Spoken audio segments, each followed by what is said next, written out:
This week we talked a lot about white privilege and we learned a lot about how it impacts society and everything that goes along with it. And for doing this got privilege activity, I thought this was a really great activity to really get the point across because, I mean, being a white female, I've never really I've never thought about having to try and find these things. So, for this activity, I went to the Target in Ocean because I live in the area. And so, as far as the items on the list, some of them I was surprised that were really easy to find, while others I wasn't surprised that they were really hard to find.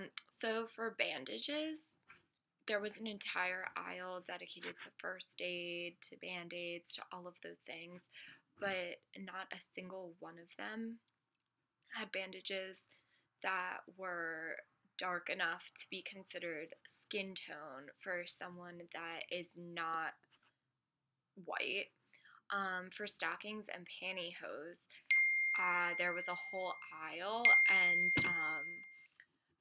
I walked up and down it several times. The darkest shade I could find was called suntan, so it wasn't even a dark, like, black skin color. It was what they would consider a white person to be when they're really tan.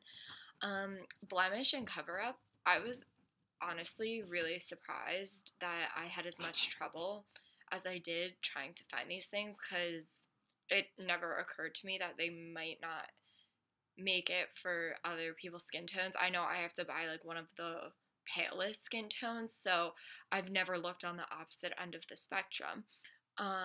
Only one brand had a color that was maybe dark enough for a lighter skinned black person, but there really wasn't anything that was dark enough, I think, for like black people in general. Um, the book and the doll for my daughter, this one I was actually really surprised. I was able to find a lot of dolls in the doll section. They range from Barbies to Disney has the Doc McStuffins doll, and all the dolls seem to have like a black and a white option. So I was really surprised at how easy it was to find that. And for a book, I actually came across one book that was called "I'm a Pretty Black Girl," and I was kind of surprised by the title, but I think that's a really great book, and I think that it could really be empowering to a lot of younger black girls who may not think they're pretty because they're black because that's what society says, even though that's not true. Um, the fashion magazines, there was a whole aisle of them as well. There was not one fashion magazine that even had a black person on the cover, much less an entire magazine dedicated to beauty tips and fashion for black people. Romance novels, there was actually a lot of them. There were a lot of covers that featured black individuals, so I was surprised by that. And birthday cards, that was a really hard one. I walked up and down all of the aisles, and there were thousands of cards that had white people featured on them, but I found two cards that had black people on them. Neither were appropriate for a woman turning 40, a black woman turning 40. The one had Obama on the front, and the other one was a black girl cartoon, and it was clearly a child's birthday card. Hair products. This was another one.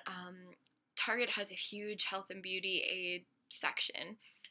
They had two entire aisles dedicated to hair products, and then in the second aisle, it took up maybe like 1/5 of the whole aisle, and it was only on one side. It had an ethnic hair products section, so that was where all the beauty products for African American hair was, and I mean, I wasn't surprised, but it just kind of caught me off guard that they even called it that. Can't they just be integrated into the regular sections?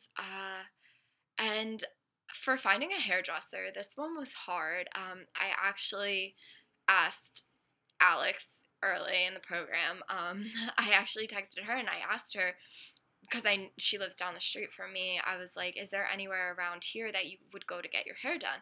And she's like, "No, I get my hair done at home." And I thought that was really well, not surprising, but I thought that was interesting because she goes all the way home to get her hair done. And then at first I was like, maybe that's because she's African American and she needs special hair treatments. But then I was thinking about it, and I go home to get my hair done too, and I don't require any special treatments, I guess they would call it. So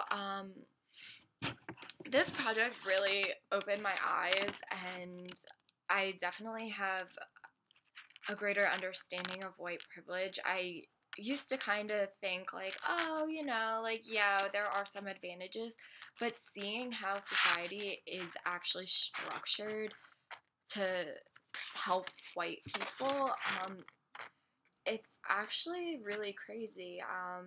And it just like it makes the question of how can we even like what can we do to change it even harder to answer, because these issues go all the way up to the people who create stores like Target. Target is a store that I go to when I need a bunch of different things, and it never occurred to me that they might not have something as simple as a Band-Aid that I might want. So I really enjoyed the activity this week, although it did really make me kind of feel guilty that we do have it a lot easier. And yeah, so that's